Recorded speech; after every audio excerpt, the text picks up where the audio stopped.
Okay, magandang umaga Pilipinas. Sa araw pag ito mga minamahal ko mga kababayan ay pag-uusapan po natin. Ito pong si Robin Padilla na kung saan ngumangaw-ngaw at umaarte, dumadrama na naman po mga kababayan. Ha? Oh, gusto kong panoorin ninyong mabuti yung kanya pong mga sinabi na kung saan nakala mo ay totoo.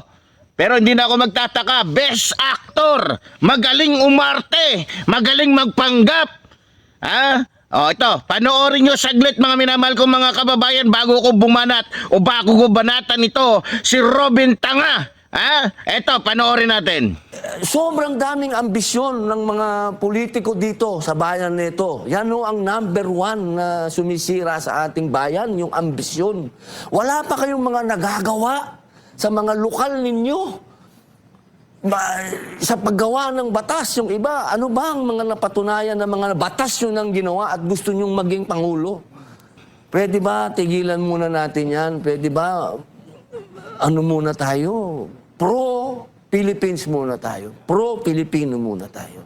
O ayun, mga minamahal ko mga kababayan, klarong-klaro yung sinasabi ni Robin Tanga. Ha? Na kung saan ginagamit na naman yung pagiging artista niya, ginagamit na naman yung husay niya sa drama.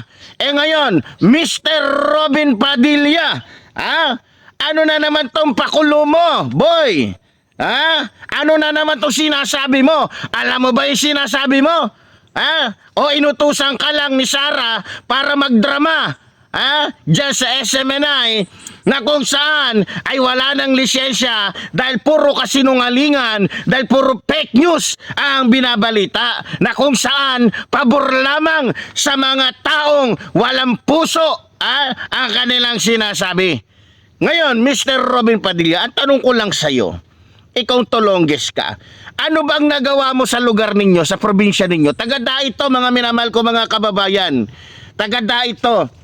Ang tanong ko sa iyo, Robin Tanga, ano ba ang nagawa mo sa iyong lokal na area o sa iyong lungsod? Meron ba? Wala. Kaya wala kang karapatan na magsalita ng ganyan. Dahil parang ang dating ay para kang nagpapatawa. Para kang nasa birthday party na nagpapatawa sa mga kabataan. Huwag mo kaming gawing mga bata dahil hindi kami isip bata kagaya ng amo mo. Eto pa. Sabi niya, tigilan mo na daw yung pagka-ambisyon. Walang yan naman talaga, Robin Tanga. Sino ba ang nag-aambisyon? Dahil sa kanyang pag-aambisyon, desperada yung amo mo na manira. Desperada yung amo mo na wasakin yung buhay na may buhay. Desperada yung amo mo kaya gumagawa ng iba't ibang mga fake news, gumagamit ng AI, gumagamit ng kung anong-anong paraan para lamang masira si Pangulong Ferdinand Marcos Jr. dahil sa kanyang pag-aambisyon. Kanino mo ba ina-address yan, Robin Tanga? Sabi niya, wala pa nga kayong nagagawa sa mga lungsod ninyo. Wala pa nga kayong nagagawa sa ano ninyo. Ganito, ganyan. Ginagawa mo naman kaming walang alam, Robin Tanga. Kung tanga ka, wag mo kaming idamay sa katangahan mo. Kung artista ka, lokohin mo, direktor mo, wag kami. Robin Tanga? Yan ka na naman may paganyan-ganyan ka na naman Akala mo naman madadala mo pa kami sa kalokohan mo. Akala mo naman madadala mo pa rin kami sa pagiging artista mo. Robin Padilla, ang tanong namin sa'yo, kanino mo ba sinasabi yan? Doon sa mga taong karapat-dapat na maging Pangulo o may dahilan na mag-ambisyon na maging Pangulo, o kay Sara Duterte at kay Amy Marcos at sa iba pang mga kaalyado ninyo na kahit barangay tanod ay hindi pwede? Robin Padilla, nagpapatawa ka na naman ba? Isa ka ba talagang payaso? Isa ka ba talagang magaling na artista na magpanggap? Sabi-sabi ka pa. Robin Padilla, pro-Pilipino muna tayo. Pro-Pilipino. Tanga! Sino ba ang pro-China? Hindi ba't kayo? Sino ba ang maka-China? Hindi ba't kayo? Bakit ka nagsasalita ng ganyan? Babalik ta rin mo na naman. Parang gusto mong sabihin na ang mga kakampi ni Pangulong Ferdinand Marcos Jr. ay maka-China. Yan ang hirap sa inyo eh. Estilo ninyo, Robin Padilla, bulok. Ang galing ninyo mambaliktad. Ha? Sino ba ang humihimod sa puwet? Ha? Ng mga Chino? Hindi ba't ikaw kasama ka? Ha? Sino ba ang gusto na maging probinsya na lamang ng China ang bansang ito? Hindi ba't ang mga Duterte kasama ka? Anak ka naman ng teteng talaga, Robin Tanga.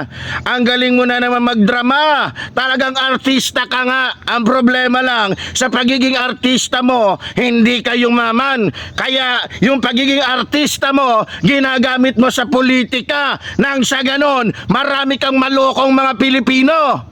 Ha? Sino ba ang umihimod sa mga Chinese drug lords, sa mga puwet nila? Hindi ba't kayo? Sino ba ang humihimod? Sino ba ang nagiging aso ng bansang China? Hindi ba't kayo? Ba't ka nagsasalita na pro-Pilipino muna tayo? Pro-Pilipino. Kami, talagang pro-Pilipino kami. Lalong-lalo na si PBBM at yung iba pang mga politikong kinaiinggitan ninyo. Kayo lang naman tong maka-China. Ha? Niloloko nyo na naman yung mga Pilipino, Robin Padilla.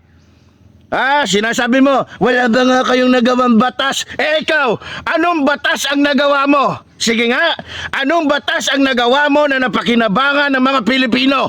Wala! Kasi wala kang utak, wala kang isip, wala kang kwenta, palamunin ka lang ng mga Pilipino. Ah, yan ang totoo.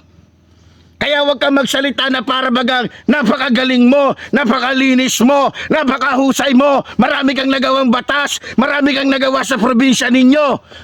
Ang nagawa mo lang, alam mo kung ano, magpakita ng ari mo. Yan ang nagagawa mo. Dahil sa wala kang kwentang senador, ayun, nagpakita ka na lang ng ari mo. Nag-TikTok ka. Samantalang binabayaran ka naman ng mga Pilipino sa pagiging senator mo. Pero sa bagay, kung magbasa nga ng English, kung magsalita nga ng English, sirap ka. Yung pa kayang gumawa ng batas, yung pa kayang gumawa ng mabuti sa taong bayan. Robin Padilla, kung ako sa iyo, boy, manahimik ka na lang kasi nagiging katawa-tawa ka na lang. Mas lalo lang naiinis sa iyo ang taong bayan dahil yung mga sinasabi mo, sinasabi mo sa amin pero dapat yan ay sinasabi mo sa mga kasama mo na maka-China. Sinasabi mo wag kayong muna mag-ambisyon, wag puro ambisyon na maging Pangulo. Sino ba nag-aambisyon na maging Pangulo? Hindi ba't yung amo mong si Sara Duterte na kahit chairman ng barangay ay hindi pwede dahil sa mayroong sapak sa utak, dahil may problema sa pag-iisip? Naiisip mo ba yung sinasabi mo, Robin Padilla? Ba't hindi mo sabihin niya kay Sara Duterte? Ba't hindi mo sabihin niya kay Aimee Marcos? At sa iba pang mga kaalyado ninyo na nagbabalak na maging Pangulo ng bansang ito? Yan ang hirap sa'yo, Robin Padilla. Yung pagiging artista mo, ginagamit mo dyan sa SMNI. Pag nagsalita ka, hindi mo iniisip na yung sinasabi mo, nakikita sa inyo. Ano ngayon kung mag-ambisyon yung iba na maging Pangulo? Kung sila naman ay makabansa, hindi katulad ninyo na maka-China. Unahin mo na natin yung sira ka pala eh. Noong panahon ni Rodrigo Roa Duterte, anong inuna niya? Hindi ba't ang pumatay ng mga Pilipino? Habang yung mga Chinese drug lord ay buhay na buhay sa bansang ito. Yung mga illegal pogo na kung saan pinag-aharian ng mga Chino, buhay na buhay. Huwag ka magsalita, Robin Padilla. Alam mo yon. Kaya lang, dahil napakinabangan mo yung kapangyarihan ni Digong, dahil nawala, binigyan ka ng amnesty, kaya ka nagiging aso, nagiging bulag ka sa katotohanan. Hindi mo na nakikita kung ano ang tama at mali, dahil meron kang utang na loob sa mga kriminal, sa mga kawatan. Robin Padilla, tama ba yung sinabi ko? O baka gusto mo, mga Pilipino ang pasagutin ko, mga kababayan, tama ba yung sinasabi ko kay Robin Padilla o mali? Mag-comment kayo. Mr. Robin Padilla, basahin mo kung ano ang mga comments ng mga Pilipino sa mga sinasabi ko, kung mali ba o tama ang sinasabi ko tungkol sa'yo. Kaya mga kababayan, alam nyo, hindi ko alam, talagang sanay na sanay magpatawa itong si Robin Padilla. Pero kung sa bagay, alam nyo naman, artista, magaling magdrama, magaling magpanggap. Diba? O, ganun pa man mga minamahal ko mga kababayan, tayo po'y patuloy na magsasalita, patuloy na makikipaglaban laban sa mga sinungaling at mahilig mamaliktad, katulad po ni Robin Tanga.